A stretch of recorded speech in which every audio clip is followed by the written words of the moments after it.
ये सफ़र बनारस का था, पर साथ ही कुछ अपने एहसासों का भी। ट्रेन के सफ़र में एक अजीब सी बेचैनी थी, जैसे कुछ खास होने वाला हो। जैसे ही बनारस का स्टेशन नज़र आया, दिल में एक नई एनर्जी थी। शहर का एहसास अब बिल्कुल करीब था। बनारस पहुंचते ही हवाओं में एक ठंडक थी और आसमान से पहली बूंद पड़नी शुरू हुई थी। सुबह का इंतज़ार था, पर ये बारिश जैसे रात भर का सुकून को अपने साथ ले आई थी। हमने सोचा था सुबह का वक्त होगा नई शुरुआत का, और वो वक्त अब करीब था।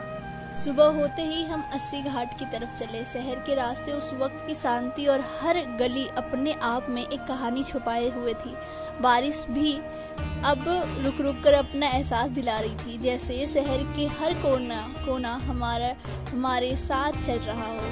80 घाट पर पहुंचते ही एक अजीब सी शांति थी। गंगा के किनारे बैठते ही बारिश की बूंदें फिर से पड़ने लगी।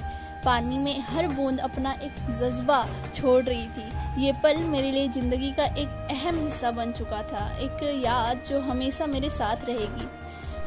मैंने ये छोटी सी कटोरी खरीदी थी। शायद बाहर से ये एक मामूली दिया था, पर मेरे लिए ये कुछ अलग था। जब मैंने इसे अपने हाथ में लिया, जैसे साथ में अपने सपने, अपनी उम्मीदें भी इसी रोशनी के साथ बांध ली थी। इस दीपक को जलाना सिर्फ एक रस्म नहीं थी, ये एक लम्हा था जब मैंने अपने दिल के हर छुपी हुई बात को एक रोशनी में बदलने की कोशिश कर रही हूँ। हर जलती बत्ती के साथ मैंने अपने मन के हर बोझ को हल्का कर दिया। दीपक की रोशनी मेरे अंदर की अंधेरी रात को रोशन कर रही थी। जैसे ही मैंने उसे पानी में बहाया, एक अजीब सी हल्काहट महसूस हुई, जैसे उस दीपक के साथ मेरी हर ख्वाहिश, हर अर्जी गंगा के पानी के साथ दूर चली गई। पानी की हर लहर के साथ वो दीपक दूर जा रहा था और साथ ले जा रहा था मेरे दिल के उस जज्बातों को, जो शायद मैंने कभी शब्दों में नहीं कह पाया। ये दिया बस पानी में नहीं, मेरे अंदर भी कुछ बदल रहा था। जैसे जैसे वो दूर जा रहा था, मेरे दिल में एक नई रोशनी जाग रही थी। कभी कभी कुछ छोटे पल जिंदगी में बड़े एहसास छोड़ जाते हैं। ये दीपक, ये लम्हा कभी भी भूल नहीं पाऊंगी।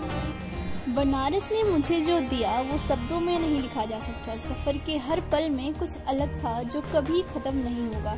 हर बार जब मैं ये व्लॉग देखूंगी, ये बारिश, ये शांति, ये जज्बात वापस आएंगे। ये यादें हमेशा मेरे साथ चलती रहेंगी। बनारस के स्टेशन की वो आखिरी नज़र एक अलग ही एहसास था, जैसे शहर ने मुझे अपने अंदर बसाकर वापस अलविदा कह दिया हो। हर पल जो यहाँ गुजारा एक जिंदा याद बनकर साथ है, और शायद इस पल को मैं कभी भूल भी नहीं पाऊंगी। जैसे जैसे ट्रेन बनारस से दूर जा रही है, वैसे वैसे वो यादें और गहरी होती जा रही हैं। ये एसी कंपार्टमेंट का सुकून है, पर दिल के अंदर एक हल्का सा खालीपन भी है, जैसे कुछ छोड़ कर जा रही हूँ जो कभी वापस ला नहीं पाऊंगी। अब मैं घर जा रही हूँ, ट्रेन चल रही है। हर सफ़र एक नई कहानी लिखता है, और बनारस ने मेरी कहानी को एक नई रोशनी दी है। मिलते हैं नेक्स्ट वीडियो में, तब तक के लिए बाय बाय।